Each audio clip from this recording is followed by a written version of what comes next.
Very good morning, students. Today we are going to see the sixth chapter of geography, that is manufacturing industries. We are going to see manufacturing industries. And last lesson we studied about the minerals. What are that are the main source of raw material for this industry purpose. Not only that one, before chapter we studied about agriculture. So it is continuation. We studied in fourth chapter about agriculture, then fifth chapter about minerals, or both of the chapter we are going to study here in the another means in secondary sector. In economics we studied primary, secondary sector and tertiary sector. In that secondary sector, that is industries or manufacturing industries, with the help of fourth chapter and fifth chapter we studied about the raw materials, what all things we are having. With the help of that one, how we can make the finished product. Okay, we are going to see the narration given in the starting of the lesson. That is, on the occasion of Diwali, Harish went to market with his parents and purchased different things, shoes, clothes, like that things, even utensils, sugar and tea and diyas, like that different things he purchased. And he observed that the shop of the market were flooded with items for sale for Diwali purpose. He wondered how so many items could be made in such a large quantities. Means not only 10 or 20, many pieces was available. So he is asking, and his father explained that when shoes, clothes, sugar, etc. are manufactured by the machines, they are not man made, it is machine made things, like that he is explaining. And even the utensils are manufactured in small industries, while items like diya, they are making the means individual artisans, they are making as a home industry or small scale industry or household industry. So we are going to see the introduction part of the lesson.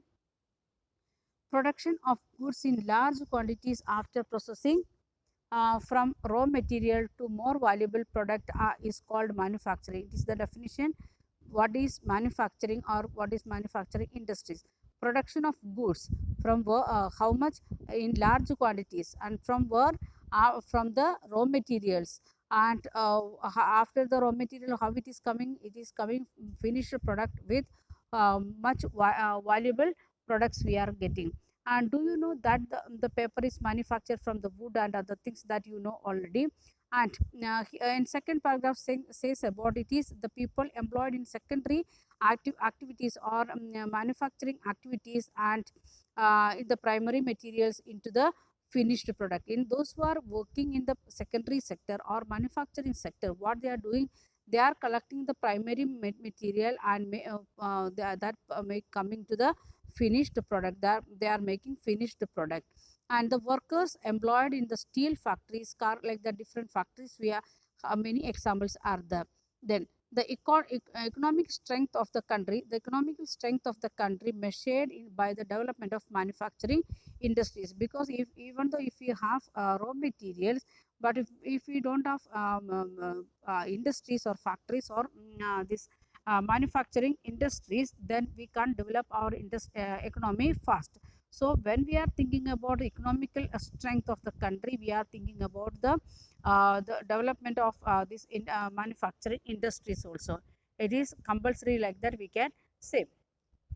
And we can say the importance, how it is important, importance of manufacturing. We can see one, two, three, 4 points. First point, what it is, before that, what it is given the introduction part. Manufacturing sector is considered the backbone of the development. This used to ask us a question.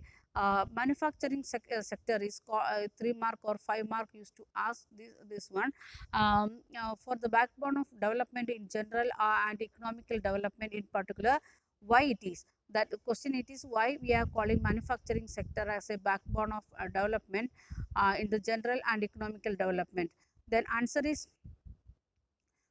first point, manufacturing industries not only the modern agriculture, it is helping the to as a backbone of our industry. Why?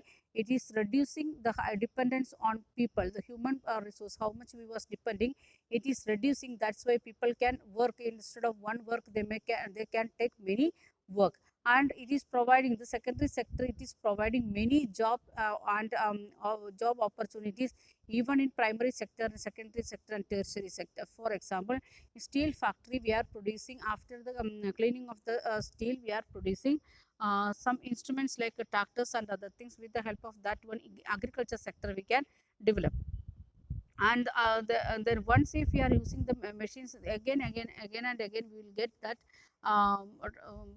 means we'll feel like that we can use it because it is very easy. So spare parts we want to make, so secondary industry it is increasing. The skilled person who is control operating that machines, that is comes under tertiary sector. So all the sectors we can develop with the, because of manufacturing, development of industrial industries. That industrial development is a precondition for eradication of unemployment. It will help to eradicate unemployment, and if there is no unemployment, we won't face the problem of poverty, because all people, they are getting employment, they are getting incomes, so we can eradicate poverty very easily. So what is the philosophy behind this public sector? Each and every public sector, or even we can see the joint sectors, means the private and government sector together, they are we are making. Why it is, what is the that one? Because of that one, the regional disparity between the establishment of the industries, we can reduce it. And even in tribal area or backward area also, we can increase the employment opportunities with the help of manufacturing industries. Then third point, it is export of the manufactured goods are the example of trade and commerce. We can develop our trade and commerce by exporting of things. That also another one sign for economical development. That's why also we can say industries are backbone of our economy or development. Then countries that transform the raw material into wide variety of furnished goods of higher value are prosperous. If we are selling for example wheat per kg, it is 30 rupees, and if you are making atta and sale, we will get 50 rupees per kg. If you are producing biscuit and other things, we may get 100 rupees per kg. So which one is more valuable? That is 100 rupees things, that is the biscuit. So instead of sending the raw material or the less finished product, we want to send a high qualified product, and we can earn much money. That's why we can say that is another one reason for prosperous of our country as well as individual. India's prosperity lies in increasing and diversifying its manufacturing industries as quickly as possible. Nowadays, we can see that one, the if you are making one graph like this, we can see that one, the agriculture sector, it is improved this much, and the industrial sector is a little more improved. Then if you are thinking about the tertiary sector, it is doubled than the primary and secondary sector. This much development we can see in India. So what we are saying, like that, the economical the manufacturing industries, it is really a backbone of Indian economic development, as well as in general development, as well as economical development. 4 points are there. It used to ask us 3 mark or 5 mark. So you can learn it properly. You can write this answer to your textbook notebook also. Then agriculture and industry are not exclusive each other, means it is interrelated. The industry and agriculture, it is interrelated, it is going hand in hand. That already I we taken the example of that one. The in the industrial sector, we are producing and water pumps, then fertilizer, then pesticides, even seeds we are producing with the help of this engineering and other things. So all these things are useful to the agriculture sector. So by that we can see the irrigation pumps, they are purchasing fertilizers, pesticides, like the different things they are purchasing for better development of agriculture. That's why we can compete with other countries. We can compete with other countries in our agriculture sector as well as industrial sector, because it is going hand in hand. The next page, next paragraph says about the present day world because of the globalization. We already studied about the globalization chapter in economy, so we know what is globalization and other things. That's why our country need to be more efficient in we want to grow very much. We are in the footsteps only. we want to move very faster, and we want to develop, and we want to be efficient and competitive when we are thinking with other countries. Self sufficiency alone not enough. We are thinking like that we are self sufficient, that is not enough. Our manufactured goods must be at par in quality with other with the which we should able to send to international market. Means our quality of our items should improve, and that's why we can compete with other countries.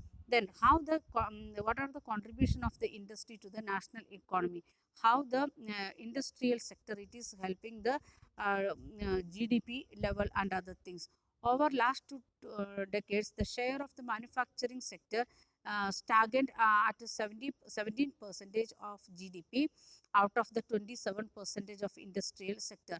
We are having total 27 percentage of GDP from industrial sector, but in that we are manufacturing only. We are when we are thinking it is stagnant for 17 percentage for last 2 decades, means 20 years.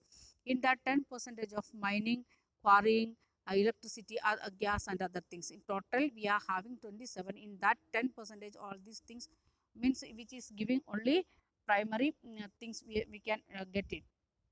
Then the 17 percentage it is stagnant there, and this is much lower when we are comparing with east means other countries, those who are having, when we are even the east Asian countries, those who are not that much developed, when we are comparing with them we are very less. And where it is 20 to 35 percentage in that countries, in the east Asian countries, where the countries are not developed that much. And 10 to the growth of rate of manufacturing over last decades has been around 7 percentage. In the growth rate it is 7 percentage in other country, means totally. And desired growth rate it is to be 12 percentage. We want to reach to 12 percentage, but it is going in 7 percentage. Since 2003 manufacturing is once again growing at the rate of 9 to 10 percentage, but then also we never reach to the 12 percentage. With the appropriate policy interventions by the government, renewed effort by the industry to improve the productivity, then economists predicts that manufacturing can achieve its target over next decade. By this 2020, we should reach to that point like that we was thinking but not reached. The National Manufacturing Competitive Council, the National Manufacturing Competitive Council, NMCC, has been set up with this objective. For what? To get to reach the high percentage of industrial growth or manufacturing industry growth. For that purpose we made a committee, that is one council, that is National Manufacturing Competitive Council, and short form it is NMCC. That also used to ask us a one word question in a board exam also, so you can note it down. Okay, we'll continue in next video.